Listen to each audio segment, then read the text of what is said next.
Welcome to today's episode of Real Estate in Kenya. My name is Sarah Wahogo, CEO at Username Investment Limited. Now, today is the last episode of what we've been discussing, Marriage Act of 2014. And as usual, Wakili is here to break down complex legal matters so that we can all understand. Yes. Wakili, our last episode is about a very, very emotive issue. Yes. Divorce. Yes.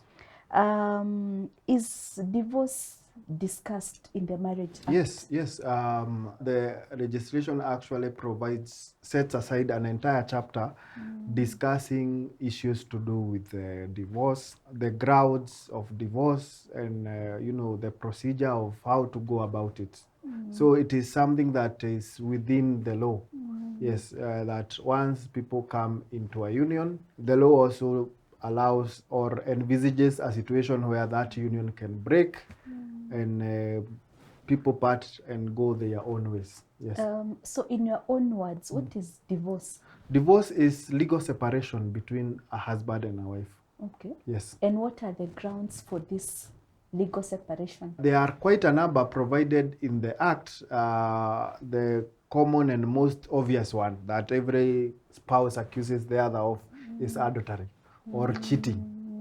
Yeah, so, and then there is cruelty and abuse, and this cruelty does not have to be physical. It can as well be emotional, or how one spouse is treating the other spouse. The abuse can be either physical, can be by words, or even by conduct. There is also desertion. Okay, you just the spouse just walks out of the door never to return. There are people who do that. That is also a ground for divorce. I mean, if one spouse walks out never to return, 1 year is, or 1 month, 2 months, then it turns to a year, that is in itself is a ground for divorce. There is mental illness or insanity is also recognized as a ground for divorce, although it's an illness. That one to me is really strange one. Why would you divorce your spouse because they are sick? I mean, people get debilitating illnesses like cancer or terminal diseases just because your partner is become sick. So that for me is a ground. I don't know how to put it, but it's not well thought out. But the Marriage Act also of 2014 also included or introduced a very interesting ground for divorce that many feminists had been fighting over, irretrievably broken down. marriage. Yes. And that one, you don't have to prove anything. You just need to say that our marriage is irretrievably broken down. We cannot reconcile. We cannot reconcile. Maybe we have differences over religion, how we are bringing up our kids, how you breathe. I don't like you, and ama mapenzi imeisha. Yeah, so that is a really interesting ground for divorce, and it was there in developed jurisdictions like the US, the UK, but we only introduced it in 2014. Yes. There is also imprisonment. If your spouse is imprisoned for a period of more than 7 years, that is a ground for divorce. You can go to court and say, my husband was jailed for life, and therefore I want a divorce. Yeah, and the law will permit it. Okay. Yes. I think for me the saddest is the one for mental. Yeah, that one is it's quite sad. It's as very, a very ground sad. for divorce. Yes. Yeah. I don't know. I have seen some other instances like of bankruptcy. Yes. That would make a lot of sense. But for divorce, maybe I think marriage should mean that taking care. Actually, the vows, the Christian vows are usually in sickness and in health. In health, true. Yeah. So Yeah, so I don't know how they included that one. Yeah, okay. So is the process of divorce similar in all the types of marriages? Yeah, it is similar, save for Islamic marriages, because all the other marriages, you have to file a petition for divorce in court, cite the particulars of, or cite your grounds for divorce. Why do you want to divorce your spouse? Okay, and then file that petition in court. And if your spouse is contesting the divorce, they will file a response.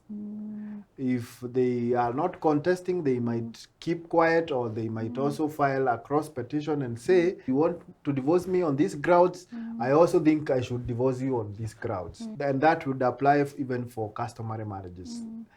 But for Islamic marriages, they follow the Sharia law.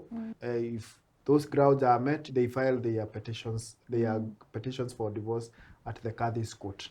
So I'm just wondering, are there instances where one partner can file and the other one says no?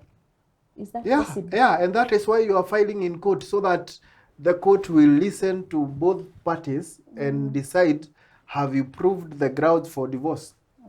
Yes, I think that was the reasoning behind now introducing this ground for irretrievably broken down marriages, because previously, if it's adultery, you had to prove adultery. So my spouse is cheating, she is cheating with so and so, and this is the evidence.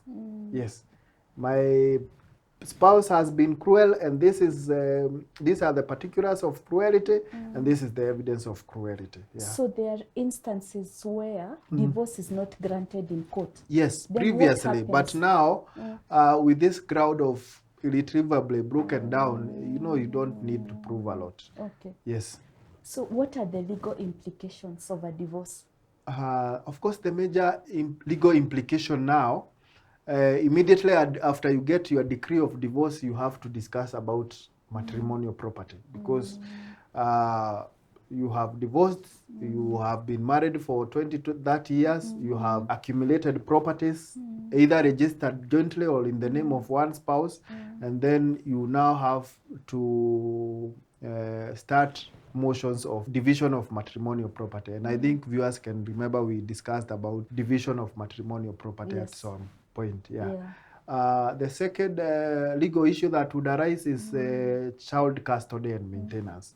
If you have children who are under 18 years or who are still going to school, who will get custody, who will stay with the children, who will contribute what towards maintenance of the children. Such things you have to discuss and agree on how you are going to go about that. And if you can't agree, then one party will be forced to go to court, so that then the court can determine those issues.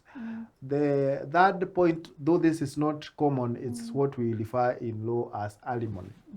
And this refers to maintenance of one spouse, and most of the times it's the wife who would require maintenance. Okay, if she had no income and she was entirely dependent on you, and you have not completed the division of matrimonial property, how is she going to sustain herself as you conclude the other issues?